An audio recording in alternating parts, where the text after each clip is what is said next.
So hello everyone, welcome back to another video. তো শাকিব খানের কি নতুন পরিচালকদের সাথে কাজ করা উচিত?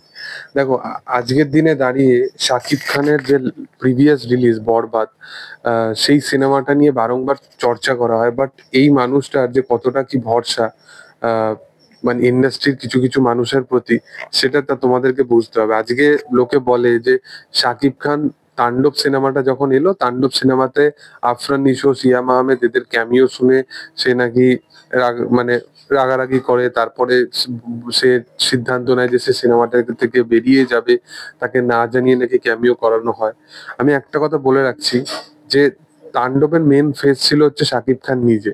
সে যদি না চাইতো তাহলে কোনোদিনও এই ক্যামিওটা হতোই না।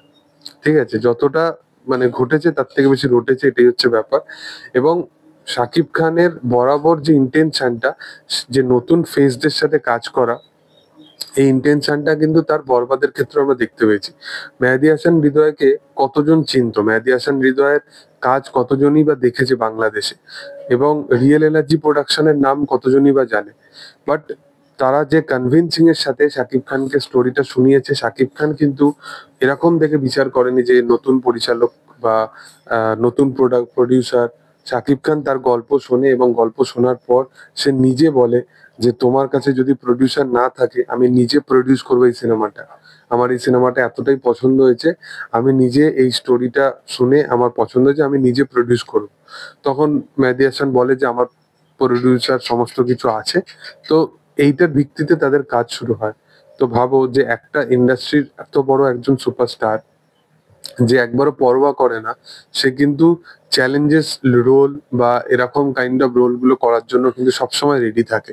সে একবারও ভাবে না যে আমার স্টারডামটা কোন লেভেলে চলে যেতে পারে, আমার আমার ফ্যান্সদেরকে আমি প্রপার সেই জাস্টিফাইটা করতে পারবো কিনা। তো এই জিনিসগুলো কিন্তু অনেক বড় বড় স্টারেরা ভাবে। বাট সে সে কিন্তু তাকে পুরোপুরি জায়গা করে দিল। তাকে আজকে মেহেদী হাসান হৃদয়ের একটা বলতে পারো ইন্ডাস্ট্রিতে একটা বিশাল বড় নাম।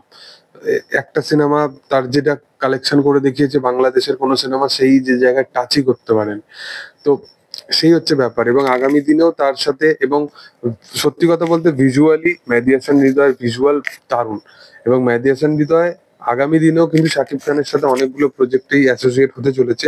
এবং এছাড়া সে যে কথাগুলো বলে সেগুলো কিন্তু করে দেখায়। এরকম কাইন্ড অফ নয় যে সে বলেছে যে আমি কিছুটা কাইন্ড অফ অ্যানিমাল থেকে ইন্সপায়ার্ড, বাট এরকম নয় যে আমি অ্যানিমালের কপি করে দিয়েছি। বরবাদ কোথাও কিন্তু কপির অ্যালিগেশন পাইনি। প্রথমত তো টিজার এগুলো দেখে, ফরকাস্ট ওইগুলো দেখে অনেকে বলছিল, বাট আলটিমেটলি যখন সিনেমাটা আসে তখন কেউই বলতে পারেনি আর। তো যাই হোক, আমার মনে হয় যে শাকিব খানের এরকম আরো কোনো কিছু কিছু নতুন নতুন পরিচালকদের সাথে কাজ করা উচিত। দেখার যে সেটা আগামী দিনে কি হয়।